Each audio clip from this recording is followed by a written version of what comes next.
Hi, I'm Caitlin. Hi, I'm Rebecca. We're not from Memphis, but we love it. Welcome to Memphis Type History, the podcast. I'm not even going to say good evening, Caitlin, because you made me think it is a little redundant, and I don't like redundancy. So We've said it so many times now. You started off. Wait for this. I've been sitting on this for a while. Wait for it. Okay. Hello, Memphis. Caitlin Horton here with Rebecca Phillips, my partner in time. Partner in time. Bringing you Memphis Type History, the podcast. You know, somebody, can I just say a little side note real quick? Yeah. Somebody said, how's my PIC doing? And I had to look that up. I didn't know what partner in crime was. And it came up as like something to do with urinary tract or something. It was something weird. If you look at like different things that PIC can stand for, yeah, it can be strange.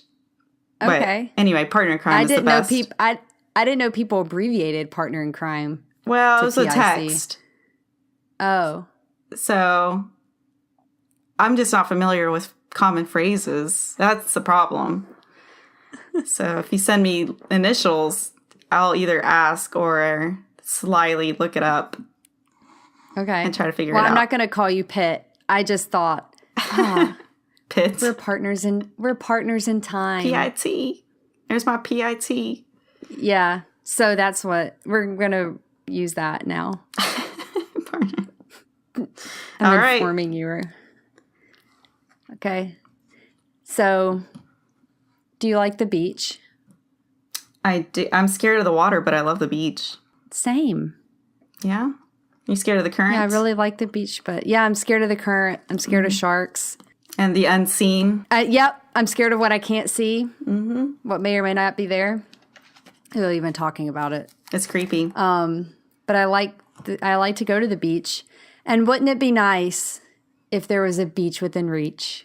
Yes, I've thought about that often. Well, until 2003 there was. And I'm going to tell you all about Maywood Beach, the beach within reach. Which has a Wiseacre beer named after it. Really? Yeah, I think it's Wiseacre. Let me look it up real quick. Oh, that's great. This is how I even found out about it. You can continue. I'll look it up to confirm. I think it's good to have a little bit of a pause here while you look, because I have a feeling there is so much love for Maywood Beach that some of our listeners have probably squealed in delight and begun discussing with whoever they're in the room or the car with or whatever their Maywood Beach memories. So I'm just going to pause while you Google, let them have their moment, and then we'll dive in. Sounds good. I'm going to put this picture up on the screen for you to see. Ooh. There is one. The beach within reach. That's awesome. Yeah. Way to go. Shout out to Wiseacre. Shout out to Wiseacre. And the illustrator who does all this effort. What is her name? Rachel something? I don't know, but she's great. Well, the beach within reach was described in an old ad I found as having white sand beach and acres of lakes and trees. Oh, acres, huh? Acres and acres. It opened on July 4th, 1931 at Lake Shahkoka, named for a Chickasaw Native American who once lived on the land, so they say. It was located in Olive Branch, Mississippi, and was open from Memorial Day to September. I'm sorry, this is a really late reaction, but it's named after a guy who lived there, like a Native American? Yeah. He lived on the lake is. The lake. Not Maywood. Maywood Beach is named for the wife, like the couple that opened it, the wife's name. It's like named after her. Okay. But apparently, I'm going to post in the show notes, memphistypehistory.com/Maywood. There's like a story I found on Facebook of like the history of it. And I'll post the link to that. And it says there were like Native Americans that owned the land, and they like picked this name for the lake to, I don't know. And then the Europeans came and shoved them away. Yeah, it's one of those things. The land was transferred away from the Native Americans. We'll keep your name, guys. Yeah, that sort of thing. Okay, so the Maywood Beach was opened because Maurice Woodson, who is a cotton linter, which I think means like a cotton ginner, like he ran a cotton gin. Okay. He was a cotton linter and president of Woodson Brothers, Inc., which is a company that he owned with his brothers. He was told in the 20s that he had to give up that business for his health. I don't know the details of that. I don't know if it was... The ink part? No, he just had to give up his, like, he couldn't run that business anymore because his health was in danger. Oh, too much. Got it. Okay. I don't know if it was the gin, like the cotton gin, or the stress of being president. It doesn't say, but A little bit of both. my junior high and high school had a cotton gin beside it. And let me tell you, it's not a place you want to be. Really? Yeah, there are a lot of particles. So Maurice and Mae Woodson, Maywood Beach, they moved out to the country in Olive Branch and dug a lake bed using mules. And they lined it with hundreds of tons of white sand that was trucked in from Destin, Florida. Oh, it did not look like that sand when I saw pictures. Yeah, it was white sand at one point. Yeah. I love some white sand. Yeah. And they started adding stuff to it, like slides, stuff to like make it kind of a beach and a water park, although it wasn't really called a water park until the 90s. It was called a swimming beach before that. And it was all across 400 acres. And I kept seeing like people's memories of this place would often say like, the water was so cold. It was so cold. Like everyone talked about how cold it was. I was like, what is the deal? Well, apparently this lake was filled with, there was a artesian water basin like under the lake. Like, so they tapped into that to fill the lake. So the water was freezing. From underground.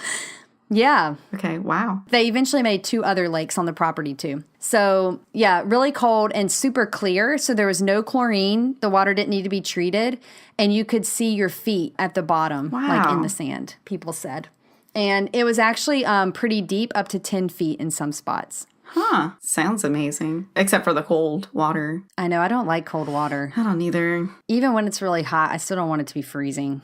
Yeah. Mm-mm. So they added picnic tables, barbecue pits, pavilions, a bowling alley, playgrounds. What? Yeah, a snack bar, and a tea room. No way. That's my place. Yeah. A tea room and a bowling alley and a beach with water I'm not even going to go into anyway. This is perfect. Yeah. And there's but if you did want to go in, it's clear enough that you don't have to be scared of anything unseen. That's right. You can see. You're not going to come out with a rash like I sometimes do. Lots of stuff happened there because it was so beachy. They hosted TV commercials for Coppertone, which was based in Memphis. I didn't know that. I didn't know that either. That's the one with the little girl and the dog's eating her panties or something. Yeah, I think so. Okay. They did publicity photos for beauty queens out there, for weddings, baptisms, church picnics, class reunions, corporate gatherings, and inexplicably and unexplained, parachutists. Okay. I will leave you with that. I don't know anything other than it was included on the list. You could go parachuting. Like activity. No, like parasailing? Of the types of people who would be out there doing stuff. I don't know. Like they hosted parachutist events. I don't know. Okay, sure. They had a pretty famous so I'm going to tell about some of the tea room. The Maywood tea room they had social events there for ladies, including hat contests. What? Hat contests. Oh, hat. That's right. We were in a southern city. I forget sometimes. Yeah. Not really. And do you know what I immediately wondered? If the hat ever competed. The one that Queen Elizabeth wore? No, from our radio episode. Oh, that's right. I was trying to remember what it was. And the last thing I remembered was recording the Elmwood episode. Well, yeah. It was the radio. Yes. Thank you. Yes. But I don't know. I'd love to know if she did. It was also, they had like a dance hall and performers, and it is said that Elvis Presley. Yes. Oh, I forgot to mention him. Sorry. Go ahead. Jerry Lee Lewis and Johnny Cash are said to have played there. It was called the Maywood Pavilion. Of course they did. This sounds like a hot place. Yeah, and then I saw there's a Facebook group called a Facebook page called Friends of Maywood, and they were on there. People were talking about other bands playing there. Like someone linked to Three Dog Night, Three Dog Night YouTube video, and they said something about I guess Three Dog Night played there, but I don't know if that clip is from Maywood. I guess it's not, but I guess they played there, and the dance hall thing was really popular. Wow. And it was people would have high school graduations there, that sort of thing. It was the place. And people compared it to spending vacation at a 1930s campground beside a lake. They said it felt like that. Wait, what decade or what year was this opened? It opened in 1931. Wow, that old? Yeah. Crazy, right? Yeah. And so it felt like an old time like campground. That's what people said. Yeah, like a camp. But all this additional stuff came as the years went, obviously. It came as the years went on, but like I think pretty early on they started. They even had, I think, I feel like they had cabins you could rent or something there too. Like you could stay there. Probably. Like the Maywoods just like kept adding and adding. And not the Maywoods, the Woodsons. Mm-hmm. So the Woodsons owned it. Maurice Woodson sold it after his wife's death. He sold it in the 1950s to Jess Spiceland. And I read a memory of those years that said, it was like in a thread, so there's like a little bit of like memories and history, and then someone wrote, that's some good history, but it left out the 31 wonderful years from 56 to 87 when our dad, Jesse Spiceland, owned Maywood. Best hand-dipped pronto pups and best milkshakes in the world. Oh, well, you can't always beat a good pronto pup and milkshake, you know? Yeah, I know. And then someone chimed in after and said, you forgot best hamburgers in the world. Oh, it had it all. Yeah. So some big Jesse Spiceland fans. Or Jess. I found both Jess and Jesse. I don't know. I guess the one who says it's his dad must be Jesse. So then in 2003, it closed. And we missed it. I missed it. We missed it. I didn't even know it existed, but I could have gone there.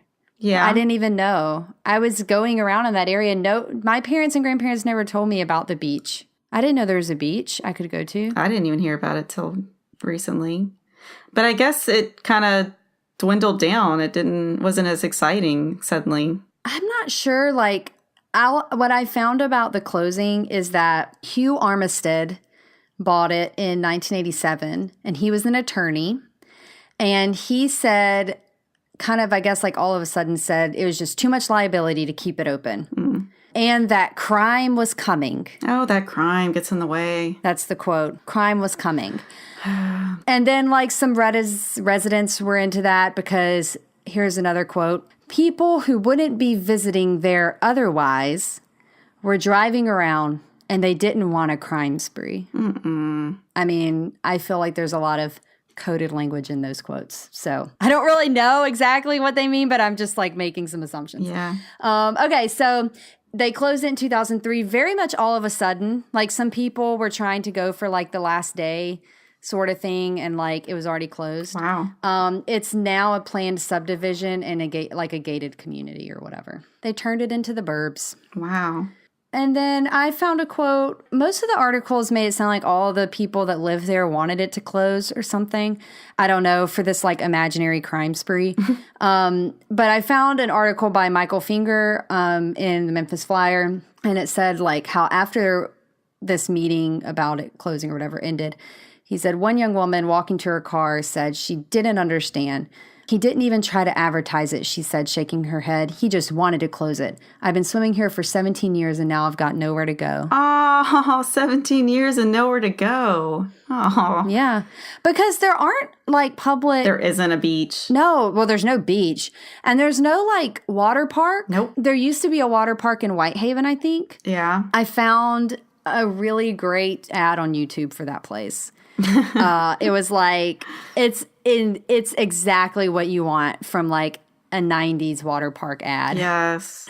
It's everything. But like I found another article talking about like why do other cities like Little Rock or whatever have a water park? Although I don't know if Little Rock actually still does have. I don't know. I know there used to be a water park up there in Arkansas because I went there once as a kid, but I don't think it's still open. I found some like older articles about like why can all these other places have water like amusements and Memphis doesn't, and every time it closes like they just say like too much liability.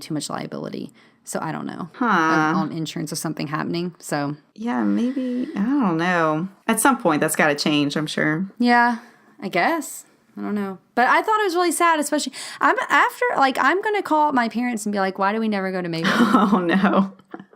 Why did you not take me to the beach within reach? And I just want to know what they have to say. Maybe they didn't know about it either. Maybe we should call them up on this podcast. Yeah, can you dial in right now? I can. Okay. I'm going to read some memories, and then we're going to see if we can reach them. Okay. I'm going to tell you some memories I collected from, like, Facebook and stuff, and comments. Okay. And then I'm going to ask them, why didn't they take me? Yeah. Okay, so I'm going to read memories I found in public spaces, like comments and Facebook. One lady said that they used to keep their drinks and watermelon in the river because it was so cold. I guess by river she means lake. And surely, did they put the whole watermelon in the lake? I guess. Kept it cold. Okay. I don't know how I feel about that. I recall. Sorry, I just paused because Why? I don't know. I don't want food inside It's just of a watermelon. I don't want food inside the water. It's not open. It's not open. But what if it was? Before you. And even if it wasn't, would you wash your fruit in the place that you want to soak in? Like, would you wash your fruit in your bathtub? I mean, I'm pretty lax with food safety, so I'm the wrong person to ask. Not that. I'm just saying, like, that doesn't feel right. If someone did it, I'd do it. Like, no problem. Someone's chilling their watermelon, sure. But the concept of putting your food in the place where you're soaking, that just feels a little weird. But if it's really cold, there aren't any germs, right? That's why hospitals are so cold. Yeah. No, I'm not worried about the germs. It's just a weird visual to think I'm going to put my food in the place where I'm laying. That's all it is. I mean, it sounds convenient to me. Then your food's right there when you want it. Yeah. I mean, I understand it. Like people pick an ice chest. So it's funny to think like you just put it in the water next to you. Simpler times, Rebecca. Yeah. Simpler times. Yeah. It sounds like a crime to me. I think that's what they were talking about. the watermelon crime spree. I'm like, chilled watermelon crime spree. Too many people are putting their fruit in the water. All right, here's someone. I recall going to Maywood with my family for many summers as a child. So many wonderful memories. So sad that children will never have the chance to experience it. If not for Maywood, I would never have seen a beach as a child. Aw. See, that hits home because I have a 4-year-old daughter about to turn 5, and she has not seen a beach that she can remember. Could have been Maywood. I know. She could be seeing the beach all the time. Someone else says, that was the first high dive I ever jumped from, and I eventually dove head first. Huh? The best was diving from the high dive and seeing if you could make it to the pier without coming up for air. When you could accomplish that, you were the man.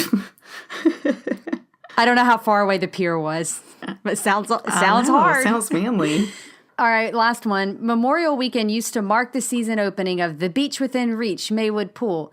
We used to line up at the front gate waiting for the gate to open, pushing and shoving to be the first off the dive or first on the pier, etc. Ice cold water, music, friends, baby oil and iodine, meeting new people. What a way to spend the summer. Thankful for the memories. Yeah.